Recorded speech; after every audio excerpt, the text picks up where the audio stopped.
Hello, Dan Christensen here with Jon Becker. Jon, you've been a resident of Park Village for a long time. When 22 years by now. 22 years. Okay, so that means you bought original. You're an original homeowner here. Yeah. You moved your family in here and you stayed. And we stayed. We got here before there was any school. Okay. Park was just starting to struggle along, and we decided that, hey, we're going to watch this community shape and have my two girls grow up here, and they have. Okay, they have, and you've stayed here. Yeah, okay. Still here. You know, just since we're talking about Park Village and you're living here and raising your family here, tell us, what's your favorite thing about living in Park Village? I like Park Village just because of the open space. A lot of it really is all about this. Yeah. Our canyon as well as the parks.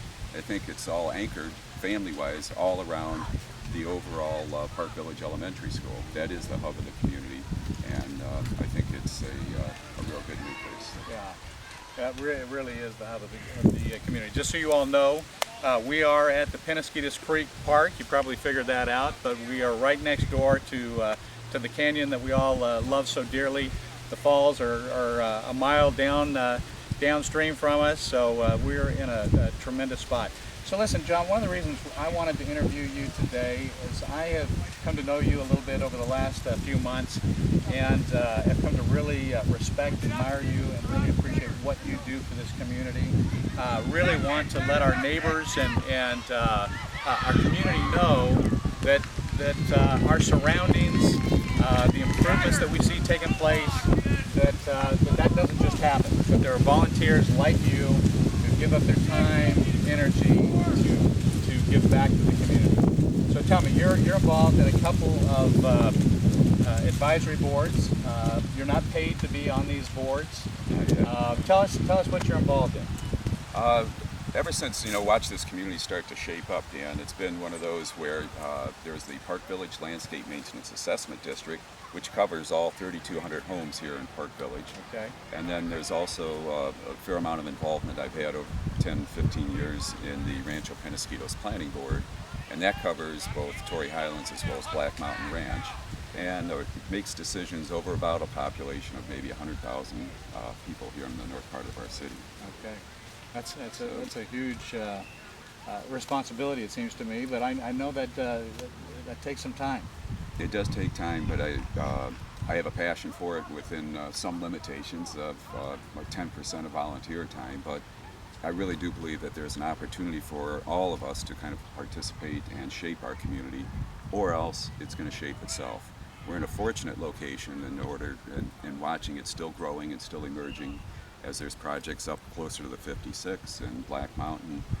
Rancho Penasquitos is pretty well built out, and we're seeing regentrification in Rancho Penasquitos as there's being old stuff is coming down and new stuff is coming in.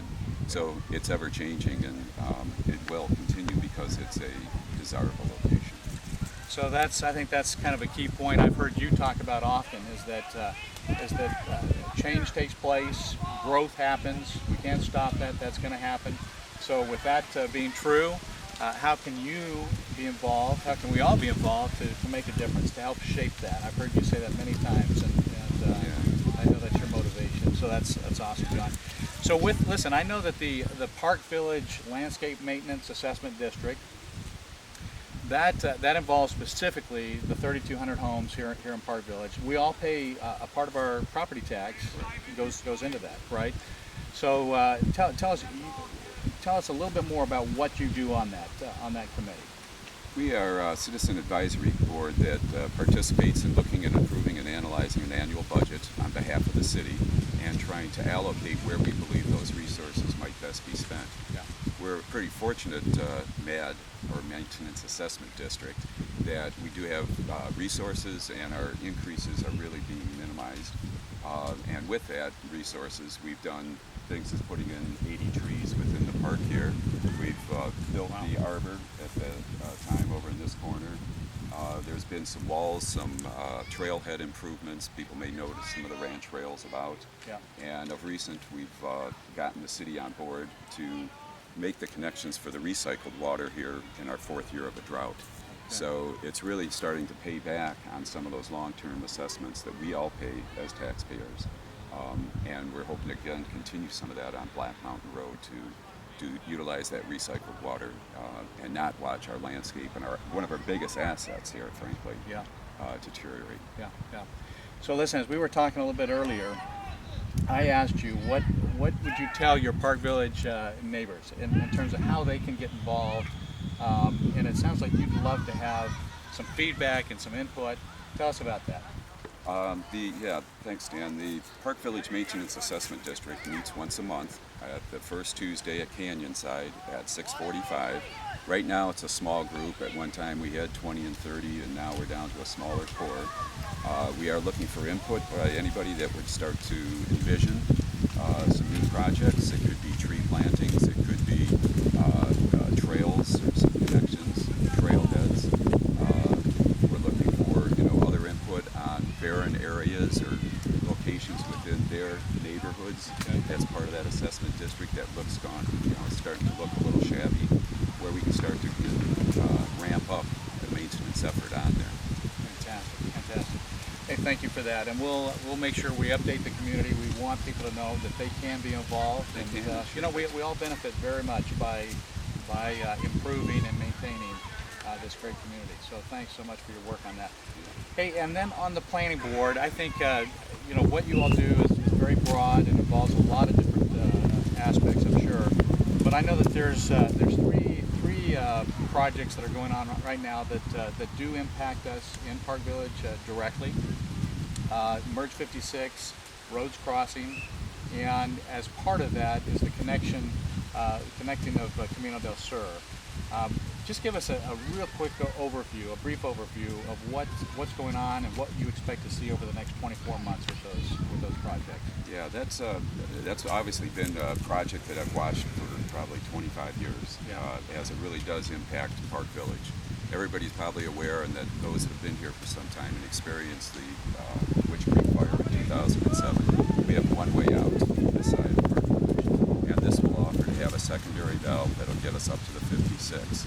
There is a fork in there that'll come off of Camino del Sur as it merges with Carmel Mountain Road and then Camino del Sur, in which that will be the heart of Merge 56, in which that in turn will build that road and the infrastructure to it. So because things have changed since the original community plan, it's been envisioned that the change has been that there's less trips, because there's no longer the ability for anybody to cross over this canyon.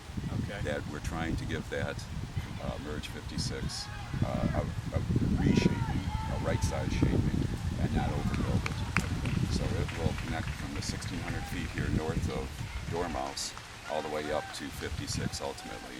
They have plans in the process. The board's reviewed it for a couple of years. The applicant hopes to go to City Council towards the end of 2015 here. With all the environmental constraints and other hurdles, time will tell if they can get to that milestone. But it's going to end up coming here near term once they get the approvals, and then they'll work probably as quickly as they can through this development cycle to get the roads built. Okay, so it sounds like we could see development and work on the road certainly 2016 and into 2017, but it's happening. It will, yeah. It's still happening behind the scenes. Obviously, you don't see any activity. You may note some of the earth mounds that are out there by the Kaufman Road, but that's a separate development that's occurring there with Kaufman and Road, and then there's also the Rhodes Crossing in there, and then the Merge project. So all that earthwork will then be reshaped as these all collectively, the three projects come together. Okay, great. Well, Jon, listen, I've gotten to know you a little bit over the last few months, and just really appreciate your contribution, your giving back to the community. We all benefit. I know that our family, we've been here since 1993. I think that's when you moved in here, and we've seen improvements take place. And frankly, like all of us, we have busy lives. We're caught up with our kids and our careers and so on, just like you are. But as I've seen those improvements, I've thought, boy, isn't that nice?